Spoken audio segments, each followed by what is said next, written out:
مقع بيرها خاطو يصير في صوماليا إلى الفرصة وغير الحفلة كي ما ماشي وقوم بدنا هاي بداية ركبة وحنا معاه هذا السكون اللي إلى نطاقيرنا يلقون وشنو نذكر الصوماليين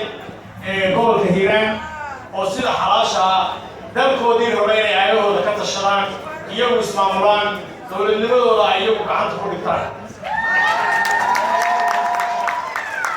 أنا وهذا غير خاطبه أوقع خبرت بان اللي كانوا هريني وحنا بالله هاي هاو مناسب بان هاو شان وحنا يقول شيء نايل تقول ستان وحي ويا نوي عن الجو هنا وعن الجرب تاجر نايل عن ولا يكون تاجرهم وصور ويننا بقول waxaan idinkaga duwanahay annagu waxaan labada dhinac naga xiga laba beelood oo la shaqaysan jiray xilligii gumaysiga naftarkiisa ayay la shaqaysan jireen marka waxay yaqaaniin transparency gumaysiga qaybinta yaqaaniin in ninka lutinaya soo kicin bay yaqaaniin marka islaaliya waxaad caawa sheegteen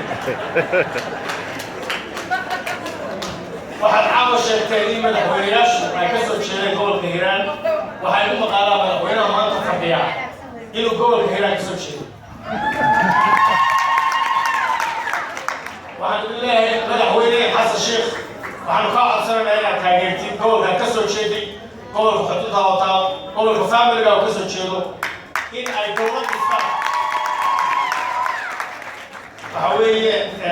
soomaaliya ha noolaato Somali Hazra. Somali Hazra. والله يا روحان الله هاي ما أنت وحلو بهاي هاي معمول كهيران إنه هيك قال إلى تاجروا وحلو بهاي هاي ده حلال إلى حلقان ما هبوك استهيران بقول الشيء إنه كمان يوكيني لكن ده كمان يوكل كشفتو ده كسومالي يوكل كشفتو ده أقول حي ده كيدالك إلى talada u diibataan baan yaan u soo jeedinayaa waanu kala dhunay gobolka aan ka soo jeedo sool sanaag iyo cayn iyo gobollada hiiraan iyo gobollada shabeellaha dhexe way isu gacan haadinaan waayo dhulka xooluhu joogaan weeye dhulkii xornimo dirirka weeye dhulkii stiil waxa weeyaan gobolka sool iyo sanaag iyo cayn burburkii xataa anagu waxaanu leenahay weli soomaaliya waa taaganta Soomaaliya qarnimadeeda ayaa day and night aan gobdhaha iyaga iyo wiilasheeda iyo odayaashada iyo xataa xoolaha iyagu ay ku habiyaan in ay weli jirto marka waxaan leeyahay gobol barwaaqaa weeye gobol isku filan weeye gobol markaad xusuusto oo lagu soo socdo meeshii jaka muqdisho loolan jiray faaliska buuraha isku soo jeeda iyo doogga iyo quruxda gobolladayna gobol haystaa waa yaryahay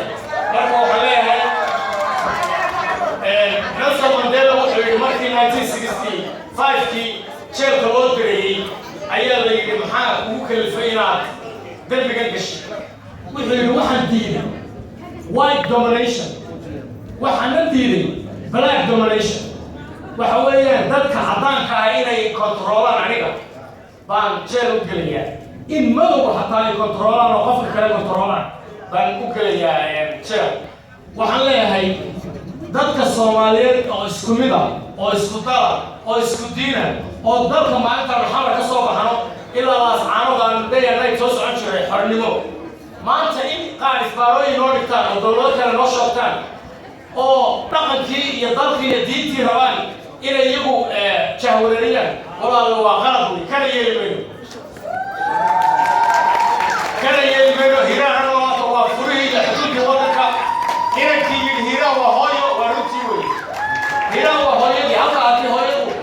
ay dhowr xanuuno dalka Soomaaliya baa xanuunsanay marka waxaan leeyahay annagu haddaan nahay khaatumaysta Soomaaliya hiiraan waa taageeraynaa soo dhawaada isku duubnada adkaysta aad iyo aad baad u mahadsantihiin